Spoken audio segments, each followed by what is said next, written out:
Good morning students, I am Ms. Ankita, your social science teacher for class 7.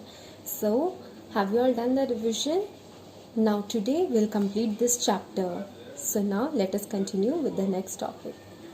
Now, what is biodiversity? It is wide range of species on earth, but not only species. Now here, what are species? Species, they are talking about different plants, trees, animals and human being. Okay, but not only these three, water, air, everything, land, they all are included in this biodiversity because we are all interdependent on all of these. Okay, without land we will not be able to live. Where we will build our house? Without water we will not survive. Even the animals cannot survive, even plants cannot survive. Okay, without air no one can survive. So we are all interdependent on each other, and all these together form the biosphere, the earth's biosphere. Okay, now what are the causes? What are the things which are affecting our biodiversity, which is leading to the loss of biodiversity? We will see. Now, the very first reason is, you have to mark it, the loss of forest reduces biodiversity. Yes, that is very much true, because forest, as they are covered with many trees and plants, and it is also the habitat for animals and different organisms here, including the bacteria and fungus, which brings moisture in the soil. Okay, then for trees, if there will be no tree, there will be no fruits, vegetables, right?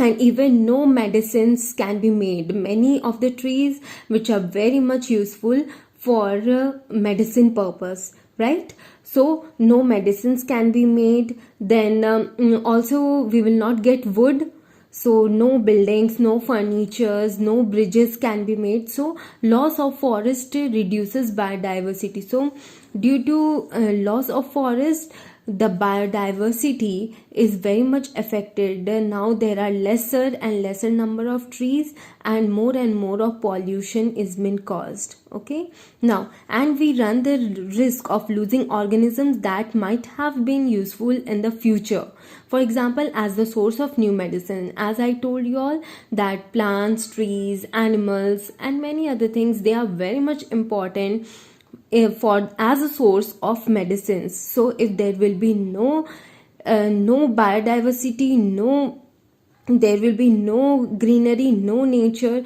then from where we'll get our medicines and many other things.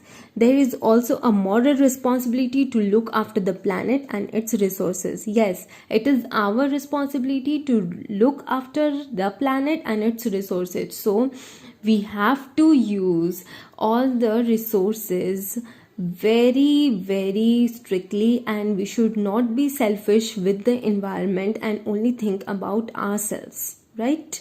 So now let us see. Now, what is sustainable development? Sustainable development, it is improving our quality of life without damaging the quality of life of future generation. Okay, if we will use all the resources vigorously, then what will our future generation use? There will be nothing left for them, as we are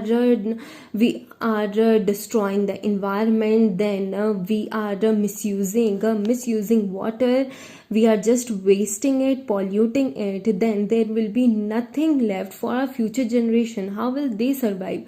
So we should not be selfish with our environment, and we should also think about our future generation and use all the things which are related to our environment very much strictly, and should not use it vigorously, right? So that is called sustainable development. Okay, it is important to all of us, not just the other habitat of the planet, that sustainable development is achieved. This involves each of us as individuals and careful planning at local, regional and global levels. Okay, now students, please solve the objectives at home, and in the next video I will discuss. Okay, and we'll also do the questions and answers. Thank you.